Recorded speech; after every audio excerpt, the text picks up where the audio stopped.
Welcome to another interview in our Neon Jazz series of talks with the greatest jazz musicians of today and yesterday. Our latest interview comes via St. Louis native and San Francisco transplant, Joel Behrman. This talented trumpeter just released a new album called Steppin Back, and it's a good one. And he has plenty to say. Let's listen. Hey, Joe, how are you doing today? Hey, good, man. How are you? Great.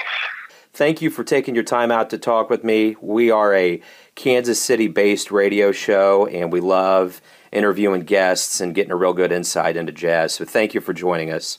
Absolutely. First question, I know that you are from St. Louis, so what kind of history do you have in Kansas City?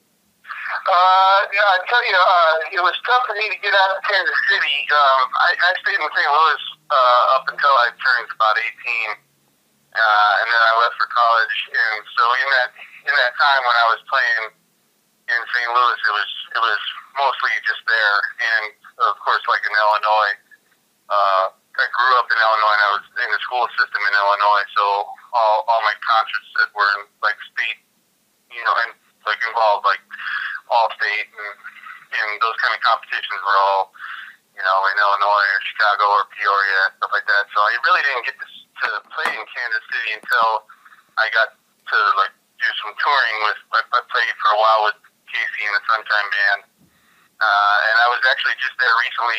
I've been working with Sheila E., and we played an outdoor concert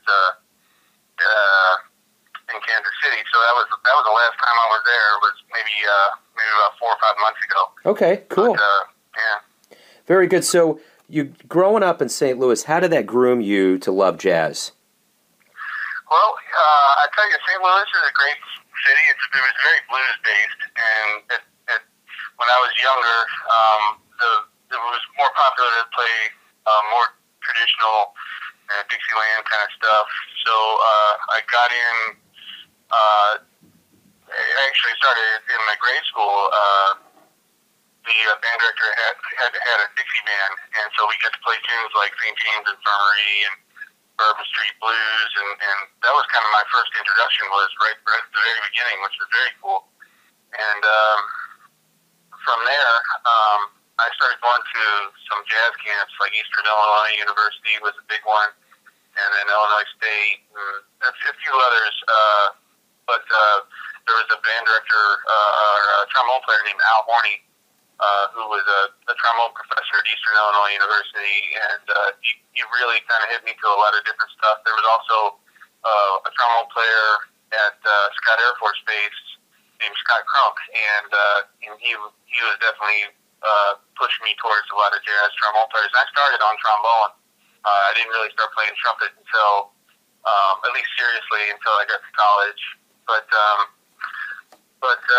kind of got off track. I can't remember the original question, but I guess it was pertaining to St. Louis. There was also a high school, East St. Louis Lincoln, and Ron Carter was the director there, not the bass player, but he was just a great Illinois teacher. And so there were a lot of talented kids who were in that program. I think it was like an after-hours program, and they worked those kids like 4 or 5 hours in the evening after school, and so there was some super talented kids, and so I used to try to hook up with those guys to do some playing when I was in high school. And we had our own little group for a while, and did some small group playing. I really started getting into the small group kind of thing, and then I left for college.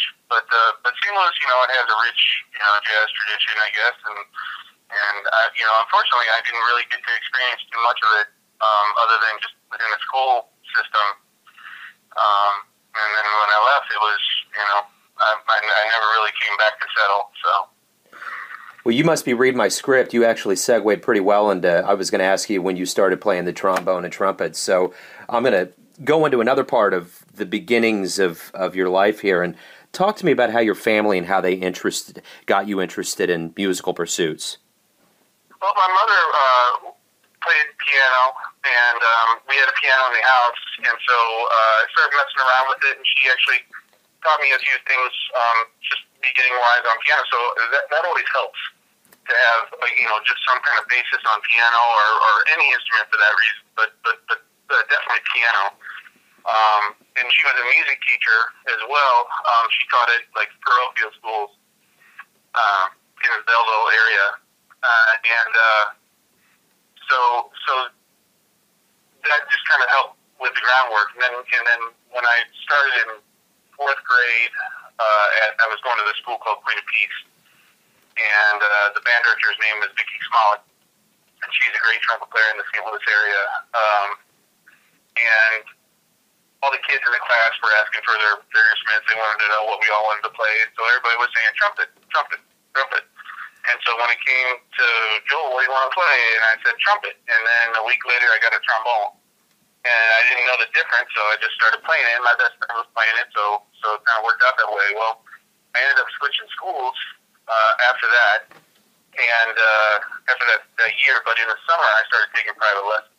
So I'm a big supporter of private lessons. I tell every young student out there, you need to get with the teacher and just study privately. But yeah, I played trombone from the beginning, and then maybe 2 years later, I started picking up trumpet. And since she was a trumpet teacher, she could teach me on trumpet and trombone. And so I took lessons with her for about a good 4 or 5 years on both instruments.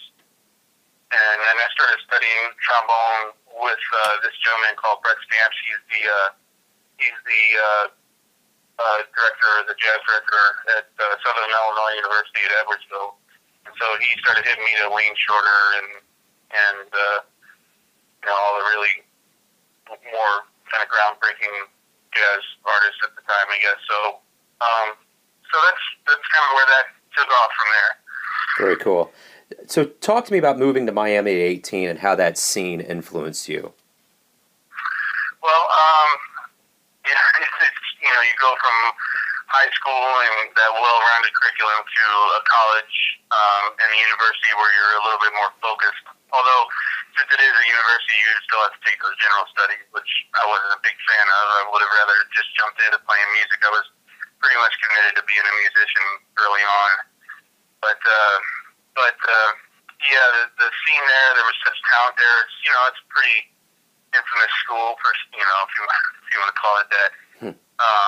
But a lot of great people came out of there, so it had a strong program, and so there were a bunch of kids there at the time that were really talented. There were 2 other trombone players my age that we just kind of grew up together in that study environment, and it was a big school, but it was small enough that you got a lot of individual attention.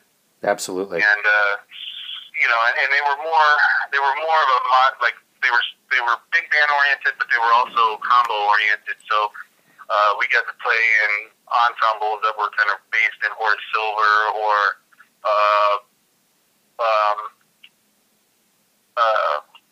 Art Blakey and the Jazz Messengers. We even had an ECM ensemble. I played in an Ornette Coleman ensemble. So we kind of would take a whole semester and study one particular artist. They also had a real well-rounded curriculum when it came to theory and learning jazz piano and a little bit of composition and big band writing and such. It was a pretty well-rounded curriculum. So I think it pushed me to more of a modern tip. Definitely, it was definitely harmony based, which that's not my strong suit at all. So I'm still kind of studying the stuff that I learned at that time. They give you a wealth of information, and it's up to you to process it in your own time. Sure. And so I'm still workshedding that stuff like crazy. So absolutely. So, speaking of momentous changes in life, what was it like to tour with Casey and the Sunshine Band?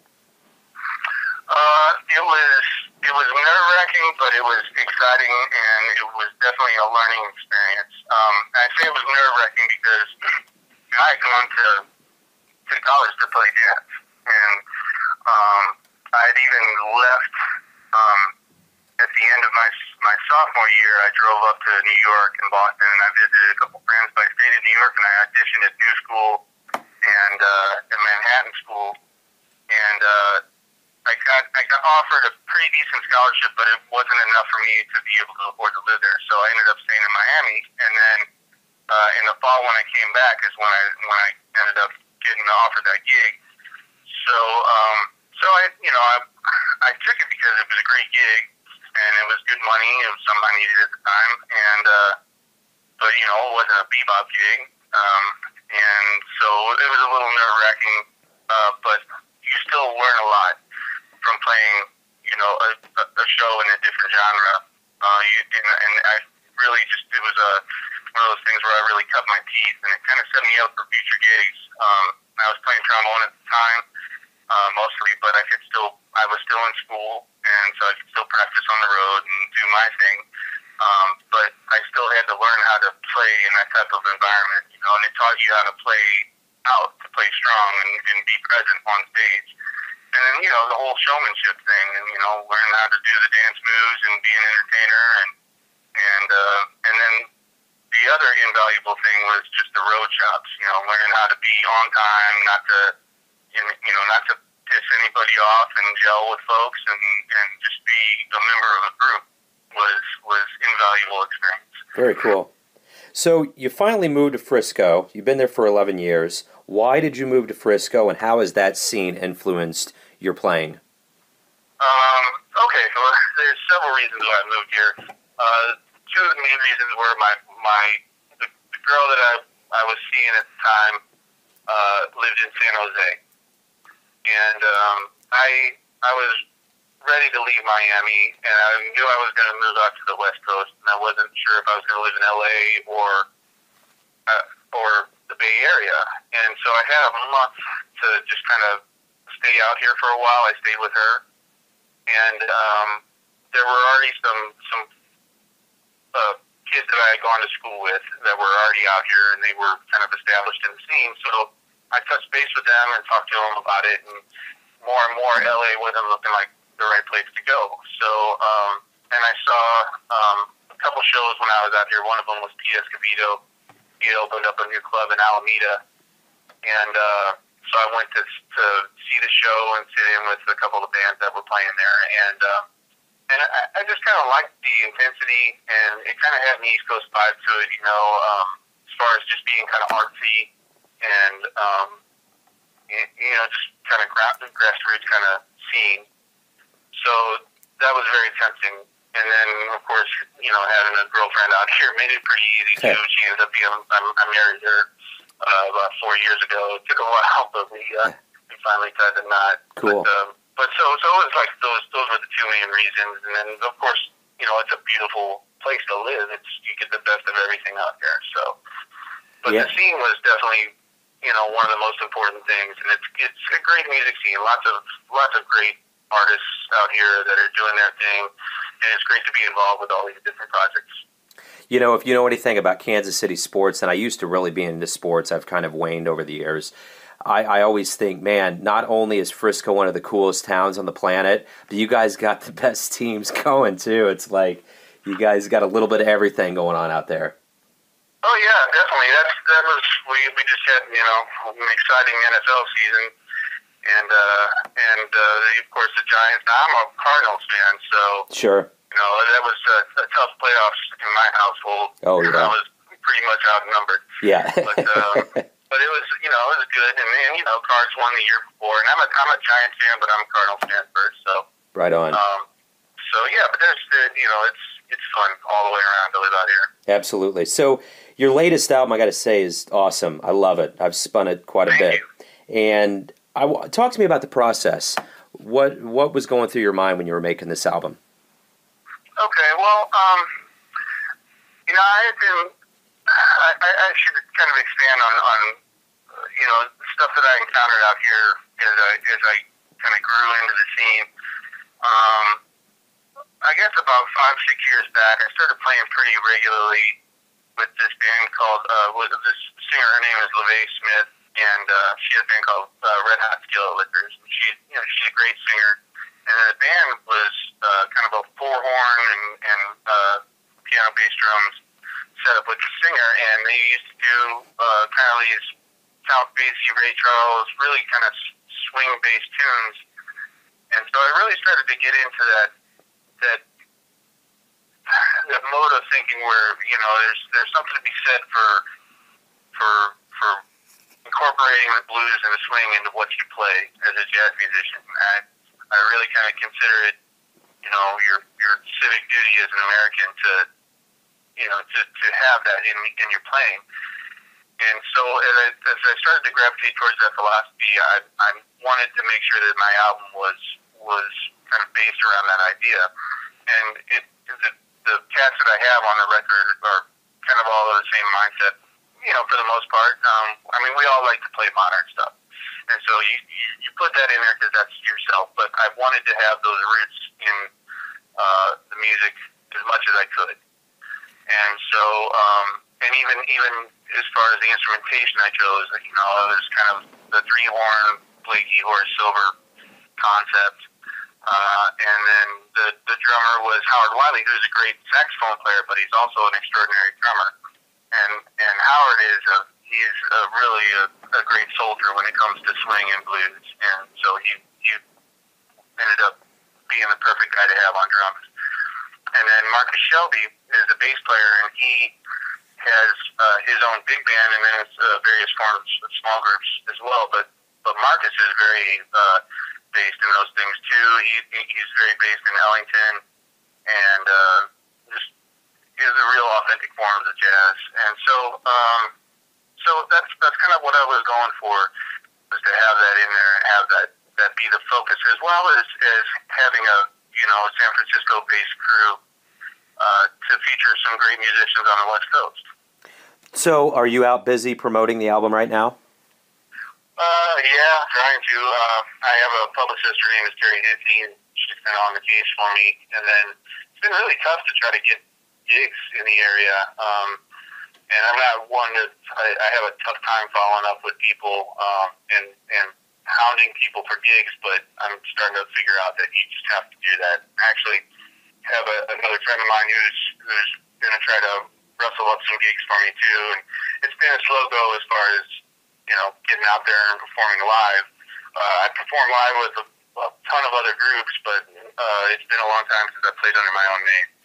So at least 2 or 3 years. So I need to get that thing going.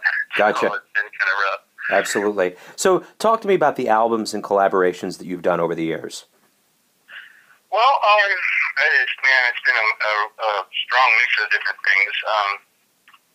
I just recorded the latest kind of release that I've been on was with Chester Thompson, the organ player from Tower Power and from Santana. He just put out a jazz organ album that featured a bunch of Bay Area musicians, and then I think Dr. Lonnie Smith was on some of the stuff.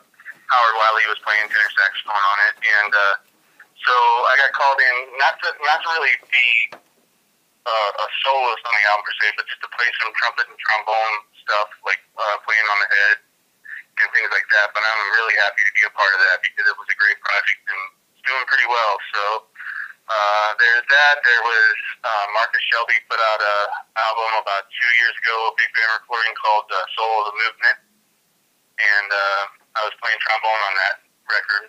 Cool. And that's an extraordinary project as well. Marcus is a phenomenal writer all the way around, and so that was a really great project, a really good learning experience for me. And then there's a singer named Lisa Angleton who's pretty contemporary. It's tough to describe what she does, but it's jazz mixed with some folky pop and really nice arrangement. She's an awesome arranger, and she's just got this really kind of abstract musical mind. And so I was on her last album called Caravan. Trying to think, I've done some pop albums, some just appearances on some rock CDs and R&B album. Just kind of a nice mix of different things. Very cool. It does sound like you have a very well-rounded past that gives you a nice backbone for any project you want to hop into. Yeah, when I moved out here, and even still this day, most of the gigs that you do on a local scene, you have to do the R&B stuff. You have to do some of the rock gigs, and and that's just the way it is. I mean, it's tough to be just solely a jazz musician anymore, unless you're living in New York and you kind of make that your mission. Absolutely. But there was a band that I played in called Clyde Street, and we played for about 3 years straight every Thursday and Friday at this club called the Serenader in Oakland. And I was playing trumpet on that show every Thursday and Friday for about $35 a night. Mm-hmm. And playing for a tough crowd. Oakland folks, they want their music to be right, and so that's where I really cut my teeth as a pop trumpet player. I mean, a pop R&B trumpet player, but it gives you chops in other respects. I mean, it's tough to play rhythm and blues trumpet. And so if you can grab any blues at all from different genres, it definitely helps. So I paid my dues for a good long time on that gig. But it set me up for other things. I ended up working with Lenny Williams quite a bit, and then eventually Pete and Sheila, and those are gigs that I got because of having that gig at the Serenader, and just becoming prepared for that kind of work. So the Serenader leads me into my next question, which was, what's been your favorite venue to play at around the country?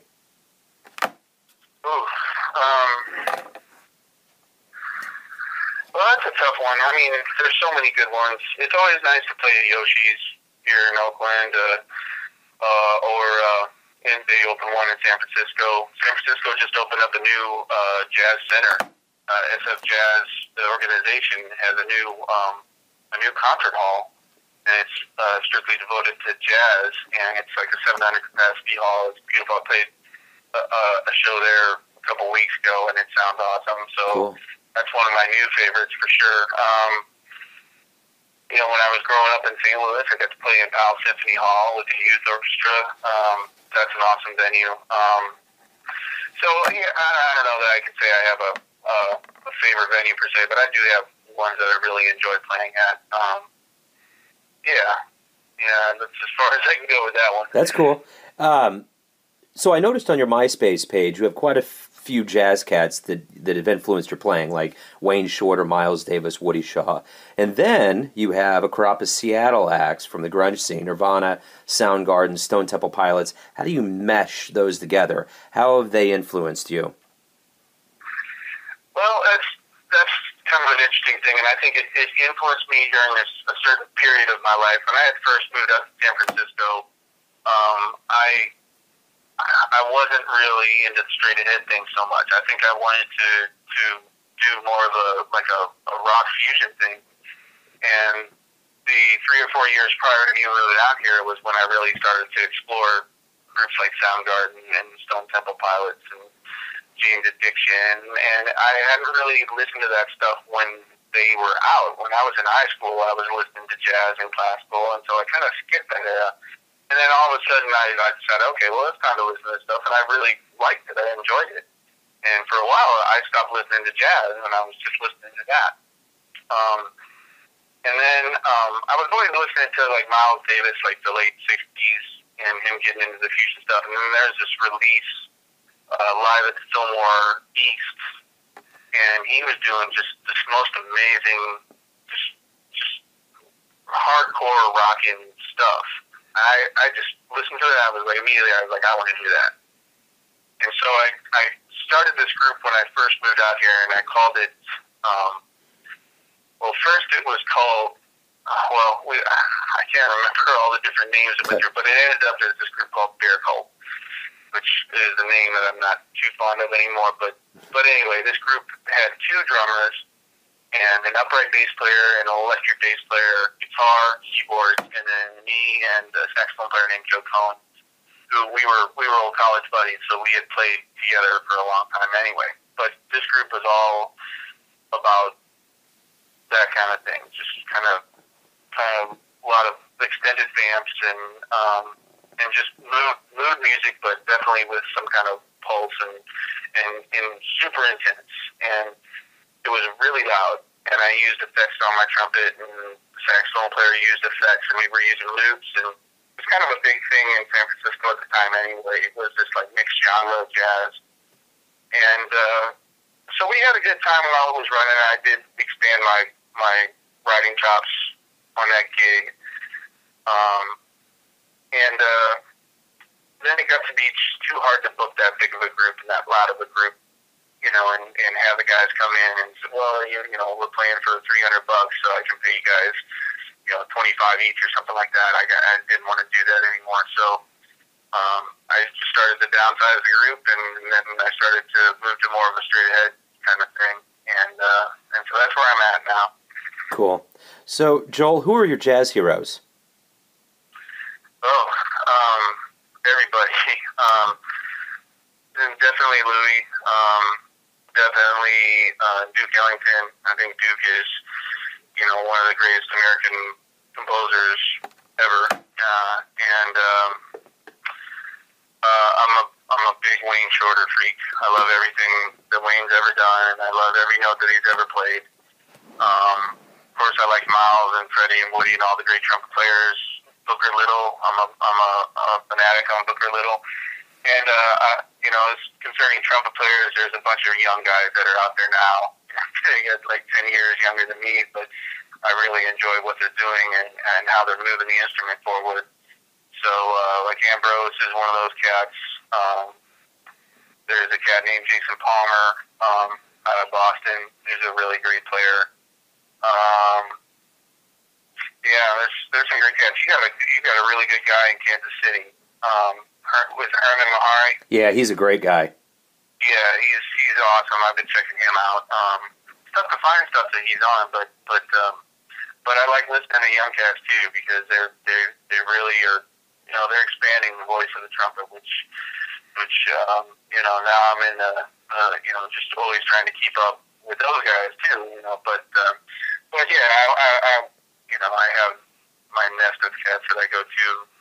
I love Horace Silver's writing. I love the swing that Art Blakey, brings out his musicians.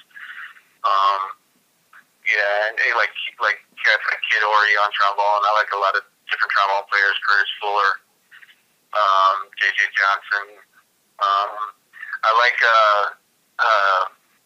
Tricky Sam Matt. The stuff that he did with the plunger lick, I think he's one of the most amazing plunger guys, and that leads to cats like Wynn and Wycliffe Gordon. Big fans of those guys too. So I listen to as much as I can, and I don't absorb it all, but I enjoy listening to it. Right on. So, what accomplishments in life are you most proud of?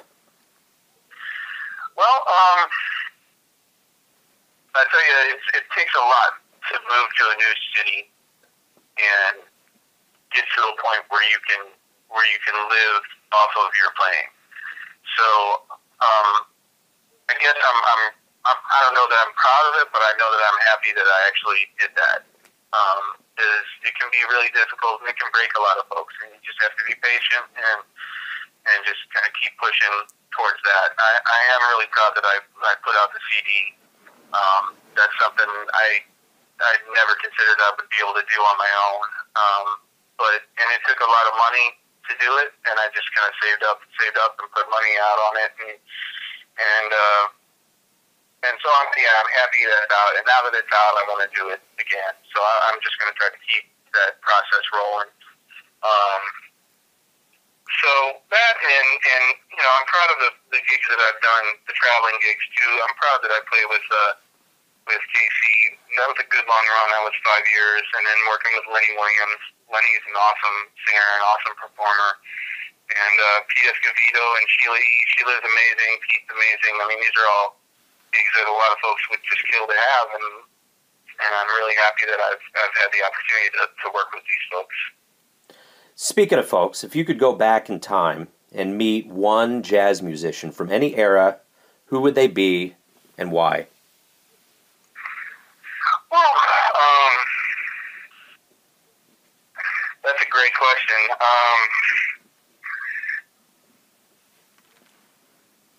I don't know. I was not prepared for that one. We can come back to that one if you want. No, that's all right. I'll answer it now. The first person that came to mind was Miles. I was trying to figure out if there was anybody else that I would have picked, and I thought about Pops and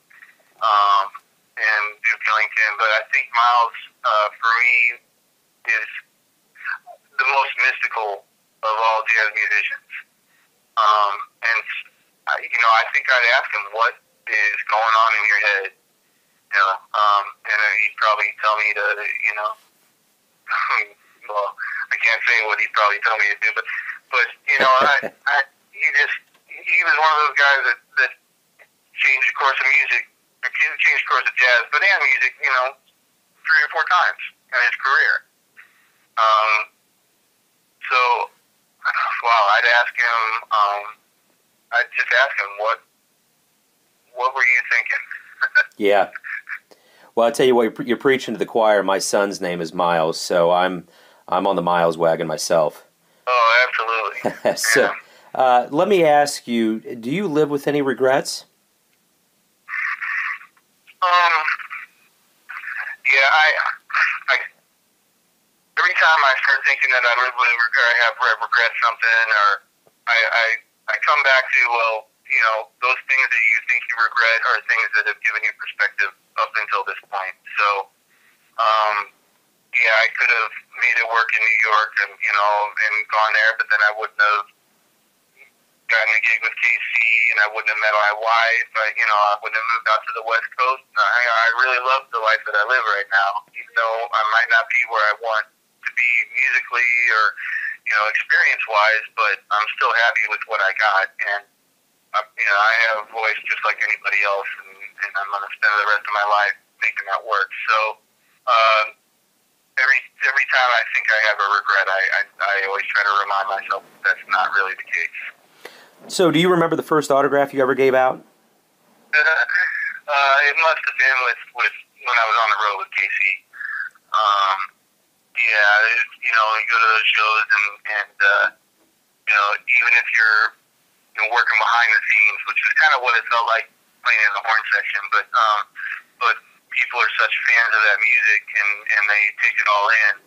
So at some point I probably signed an autograph, and I think the first time that I was asked, I was just like, sure, I'd be happy to do it, and they love that. People who are big fans, they just want a little piece of anything. So, even though I may not have felt deserving, I'm not gonna deny that to them. Absolutely. So, whether it was in your car or it was on your iPod or in your house, what's the last song that you chose to listen to that you listened to?